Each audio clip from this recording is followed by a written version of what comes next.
Ketua Badan Tim Nasional, BTN, PSSI, Soemarji, membeberkan alasan Timnas Indonesia merana dalam dua laga putaran kedua kualifikasi Piala Dunia 2026 zona Asia. Seperti diketahui, Timnas Indonesia memang telah menjalani dua laga putaran kedua kualifikasi Piala Dunia 2026 zona Asia. Tim asuhan Sintayong dibuat merana dalam dua laga awal yakni melawan Irak dan Filipina.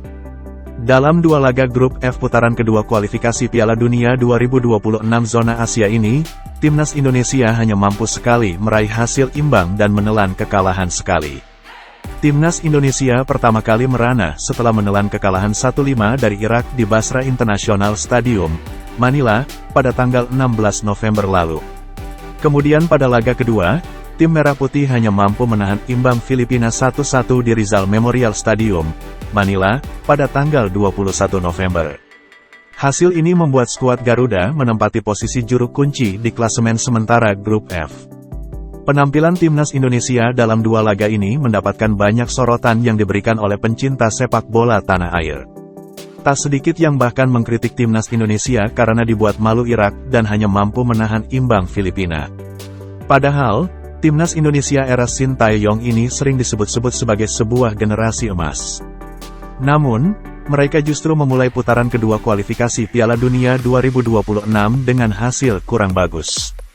Melihat situasi ini, Soemarji pun menjelaskan bahwa sebenarnya skuad Garuda berada dalam posisi sulit. Soemarji mengungkapkan ada beberapa faktor yang bisa membuat Timnas Indonesia merana di kualifikasi Piala Dunia 2026 tersebut. Situasi ini memang tak mudah dan tim harus memulai dengan langkah yang tidak mulus karena persiapan tak berlangsung dengan baik. Soemarji membeberkan bagaimana Timnas Indonesia harus merana di dua laga yang telah dilakoni tersebut. Jadi begini, saya jujur sekali ada di dalamnya dan saya juga berangkat bersama-sama. Artinya saya tahu betul kondisi tim, ujar Soemarji kepada awak media termasuk Bolasport.com saat ditemui di Korlantas Polri, Cawang, Jakarta, Kamis, tanggal 30 November tahun 2023. Menurut saya yang menjadi atensi di kami adalah waktu berkumpulnya karena kami berangkat setelah bermain di Liga. Bahkan ada yang baru selesai main langsung berangkat dan kami bertemu di Irak, lanjutnya. Di Irak kami tidak tahu soal cuaca dan kebetulan beberapa kali di sana hujan. Jadi ketika datang, cuaca tidak mendukung. Saat kami mau menjalani latihan terjadi hujan, jadi latihan tidak maksimal. Selain itu, pria yang juga menjabat sebagai COO Bayangkara FC itu mengatakan beberapa faktor memang membuat situasi sulit. Dia mengungkapkan bahwa skuad Garuda setelah tiba di Irak tak bisa menjalani persiapan dengan baik.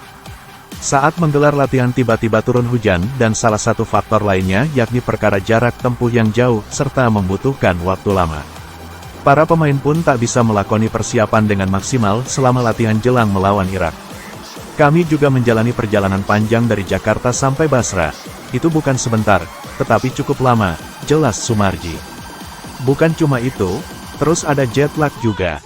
Bagaimana tidak? Perbedaan waktunya 5 jam dengan Indonesia, ucapnya.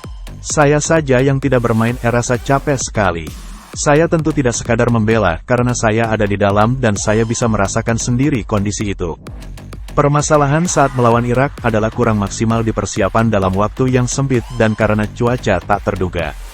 Problem di Filipina sedikit berbeda yakni persoalan lapangan yang memang dinilai kurang bagus. Soemarji bahkan menilai kondisi lapangan Rizal Memorial Stadium memang kurang layak kualitasnya. Kondisi ini juga sebelumnya telah diungkapkan oleh Rafael Struijk yang mengkritik soal lapangan. Soemarji mengungkapkan bahwa kondisi lapangan memang jauh dari layak. Yang kedua kaitannya dengan laga melawan Filipina. Kalau dari mata saya melihat dan hati saya, saat melihat kondisi lapangan jadi mengelus dada, kata Soemarji. Dengan tegas dia mengatakan tak membela Sintayong atau pemain yang meraih hasil kurang memuaskan di kualifikasi Piala Dunia 2026. Namun, Soemarji mengaku perjalanan yang dilalui Timnas Indonesia memang tak mudah. Dia bahkan juga membeberkan bahwa banyak pemain yang mengalami lecet-lecet karena kondisi lapangan yang memang disebut kurang layak tersebut. Asnawi Mangkualam bahkan sempat mengunggah foto kakinya yang lecet-lecet dengan secara sarkas mengungkapkan terima kasih karena mendapatkan oleh-oleh dari Filipina saat itu. Kondisi lapangan kalau menurut saya, mohon maaf, tidak layak. Pertama, lapangan sintetis. Oke, tidak apa-apa sintetis. Yang kedua, lapangannya licin. Yang ketiga, sudah licin, gampang membuat pemain jatuh. Kalau jatuh, pemain terluka. Saya itu sampai kasihan. Baru kali itu saya melihat pemain bola 11 orang dimainkan hanya satu yang tidak terluka, yaitu kiper saja. 10 orang lainnya semua terluka. Menurut saya ya tidak bisa seperti itu. Kecuali kalau yang terluka cuma satu pemain. Pria yang juga menjabat sebagai manajer timnas Indonesia itu sampai menyebut lapangan sintetis Filipina seperti aspal karena membuat banyak pemain lecet-lecet. Dia juga menyebut karet lapangan sepertinya sudah mati karena tidak lentur. Melihat kondisi ini secara langsung, Soemarji pun meminta agar pencinta sepak bola tanah air tak merundung para pemain. Bukan saya membela anak-anak, karena saya itu ada di dalam tim ini, jadi saya sampaikan apa adanya. Selama ini saya tidak pernah bicara begitu. Hal ini saya sampaikan supaya juga jangan terlalu membuli anak-anak. Anak-anak sudah mati-matian berjuang. Mereka mati-matian membela negara ini, tetapi ya terus masyarakat jangan membuli yang berlebihan. Yang harus kita ingat bahwa memang semua itu perlu tekanan. Koreksi kepada individu pemain, boleh-boleh saja, silakan. Tetapi kalau saya bicara, kaitannya dengan Filipina, rasanya menurut saya, faktor utama yang membuat kami tidak bisa mendapatkan 3 poin adalah kelelahan dan yang lebih parah lagi itu adalah lapangan.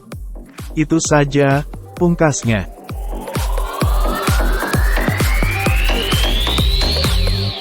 Download Tribun X sekarang, menghadirkan lokal menjadi Indonesia.